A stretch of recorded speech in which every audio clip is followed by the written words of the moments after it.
नमस्कार दोस्तों, धार्मिक कहानियाँ पूरा जरूर सुने। राधा कृष्ण के अमर प्रेम की 5 अनूठी अनसुनी कथाएं। राधा और श्री कृष्ण का प्रेम अमर है। राधा ने श्री कृष्ण से और श्री कृष्ण ने राधा से निस्वार्थ और आत्मिक प्रेम किया था।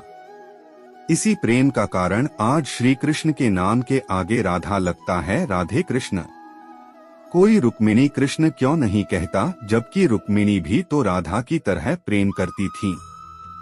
आओ जानते हैं राधा कृष्ण प्रेम की अनसुनी बातें। नंबर 1, अन्य पौराणिक कथाओं के अनुसार राधा श्री कृष्ण से 5 वर्ष बड़ी थी। राधा ने श्री कृष्ण को पहली बार जब देखा था, जबकि उनकी माँ यशोदा ने उन्हें उखल से बांध दिया था। उन्हें देखकर राधा बेसुध सी हो गई थी और उनके प्रेम में पड़ गई थी। उन्हें लगा था कि यह किसी पूर्व जन्म का रिश्ता है।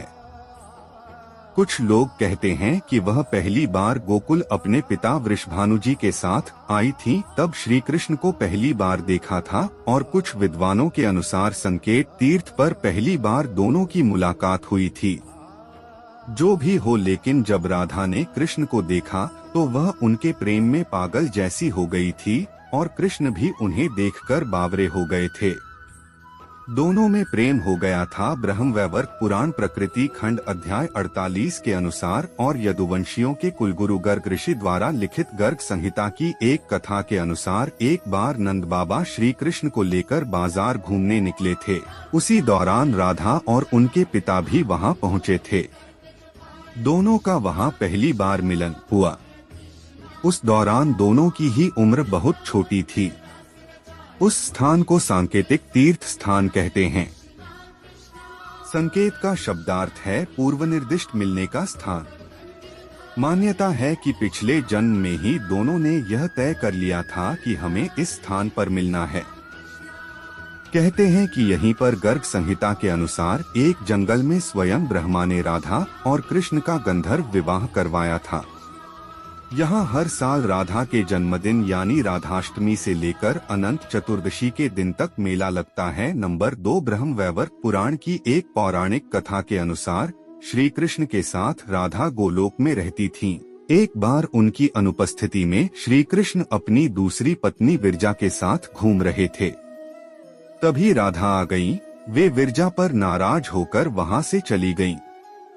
श्री कृष्ण के सेवक और मित्र श्रीदामा को राधा का यह व्यवहार ठीक नहीं लगा और वे राधा को भला बुरा कहने लगे। राधा ने क्रोधित होकर श्रीदामा को अगले जन्म में शंखचूड़ नामक राक्षस बनने का श्राप दे दिया। इस पर श्रीदामा ने भी उनको पृथ्वी लोक पर मनुष्य रूप में जन्म लेकर 100 वर्ष तक कृष्ण विछोह का श्राप दे दिया। राधा को जब श्राप मिला था तब श्री कृष्ण ने उनसे कहा था कि तुम्हारा मनुष्य रूप में जन्म तो होगा, लेकिन तुम सदैव मेरे पास रहोगी। यही कारण था कि राधा और श्री कृष्ण का बचपन में विछोह हो गया था। नंबर 3, राधा श्री कृष्ण की मुरली सुनकर बावरी होकर नाचने लगती थी और वह उनसे मिलने के लिए बाहर निकल जाती थी। जब गांव में कृष्ण और राधा के प्रेम की चर्चा चल पड़ी तो राधा के समाज के लोगों ने उसका घर से बाहर निकलना बंद करवा दिया। फिर एक दिन श्री कृष्ण ने माता यशोदा से कहा कि माता, मैं राधा से विवाह करना चाहता हूँ। यह सुनकर यशोदा मैया ने कहा कि राधा तुम्हारे लिए ठीक लड़की नहीं है। पहला तो यह कि वह तुमसे 5 साल बड़ी है और दूसरा यह कि उसकी मंगनी यशोदे के भाई रायण पहले से ही किसी और से हो चुकी है और वह कंस की सेना में है, जो अभी युद्ध लड़ने गया है। जब आएगा तो राधा का उससे विवाह हो जाएगा, इसलिए उससे तुम्हारा विवाह नहीं हो सकता। लेकिन कृष्ण जिद करने लगे। तब यशोदा ने नंद से कहा। कृष्ण ने नंद की बात भी नहीं मानी। गर्ग ऋषि ने कृष्ण को समझाया कि तुम्हारा जन्म किसी खास लक्ष्य के लिए हुआ है। इसकी भविष्यवाणी हो चुकी है कि तुम तारणहार हो। इस संसार में तुम धर्म की स्थापना करोगे। तुम्हें इस ग्वालन से विवाह नहीं करना चाहिए। तुम्हारा एक खास लक्ष्य है। गर्ग मुनि हर तरह से समझाते हैं, लेकिन कृष्ण नहीं समझते हैं। तब गर्ग मुनि उन्हें एकांत में यह रहस्य बता देते हैं कि तुम यशोदा और नंद के पुत्र नहीं, देवकी और वसुदेव के पुत्र हो, और तुम्हारे माता पिता को कंस ने कारागार में डाल रखा है। यह सुनकर श्री कृष्ण के जीवन की दशा बदल जाती है। नंबर 4, राधा के परिवार को जब पता चला कि यह श्री कृष्ण की मुरली सुनकर उनके प्रेम में नाचती हुई उनके पास पहुंच जाती है, तो उन्होंने राधा को घर में ही कैद कर दिया था।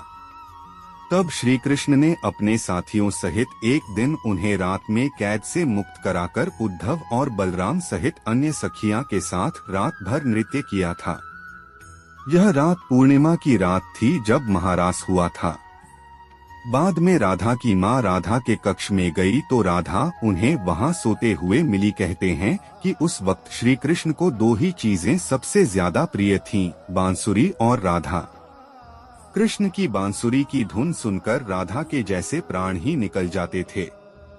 कई जन्मों की स्मृतियों को कुरेदने का प्रयास होता था और वह श्री कृष्ण की तरफ खींची चली आती थी। भगवान श्री कृष्ण के पास एक मुरली थी जिसे उन्होंने राधा को छोड़कर मथुरा जाने से पहले दे दी थी। राधा ने इस मुरली को बहुत ही संभाल कर रखा था और जब भी उन्हें श्री कृष्ण की याद आती तो वह यह मुरली बजा लेती थी। श्री कृष्ण उसकी याद में मोरपंख लगाते थे और वैजयंती माला पहनते थे। श्री कृष्ण को मोरपंख तब मिला था जब वे राधा के उपवन में उनके साथ नृत्य कर रहे मोर का पंख नीचे गिर गया था, तो उन्होंने उसे उठाकर अपने सिर पर धारण कर लिया था और राधा ने नृत्य करने से पहले श्री कृष्ण को वैजयंती माला पहनाई थी। नंबर 5, जब कृष्ण वृंदावन छोड़कर मथुरा चले गए तब राधा के लिए उन्हें देखना और उनसे मिलना और दुर्लभ हो गया। कहते हैं कि राधा और कृष्ण दोनों का पुनर्मिलन कुरुक्षेत्र में बताया जाता है, जहां सूर्य ग्रहण के अवसर पर द्वारिका से कृष्ण और वृंदावन से नंद के साथ राधा आई थीं। राधा सिर्फ कृष्ण को देखने और उनसे मिलने ही नंद के साथ गई थीं। इसका जिक्र पुराणों में मिलता है। इसके बाद राधा और श्री कृष्ण की अंतिम मुलाकात द्वारिका में हुई थी। सारे कर्तव्यों से मुक्त होने के बाद राधा आखिरी बार अपने प्रियतम कृष्ण से मिलने गईं।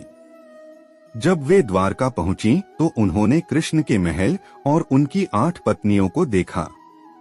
जब कृष्ण ने राधा को देखा तो वे बहुत प्रसन्न हुए। तब राधा के अनुरोध पर कृष्ण ने उन्हें महल में एक देविका के पद पर नियुक्त कर दिया। कहते हैं कि वहीं पर राधा महल से जुड़े कार्य देखती थीं और मौका मिलते ही वे कृष्ण के दर्शन कर लेती थीं। एक दिन उदास होकर राधा ने महल से दूर जाना तय किया। कहते हैं कि राधा एक जंगल के गांव में रहने लगी। धीरे धीरे समय बीता और राधा बिल्कुल अकेली और कमजोर हो गई। उस वक्त उन्हें भगवान श्री कृष्ण की याद सताने लगी। आखिरी समय में भगवान श्री कृष्ण उनके सामने आ गए। भगवान श्री कृष्ण ने राधा से कहा कि वे उनसे कुछ मांग लें, लेकिन राधा ने मना कर दिया। कृष्ण के दोबारा अनुरोध करने पर राधा ने कहा कि वे आखिरी बार उन्हें बांसुरी बजाते देखना और सुनना चाहती हैं। श्री कृष्ण ने बांसुरी ली और बेहद सुरीली धुन में बजाने लगे। श्री कृष्ण ने दिन रात बांसुरी बजाई।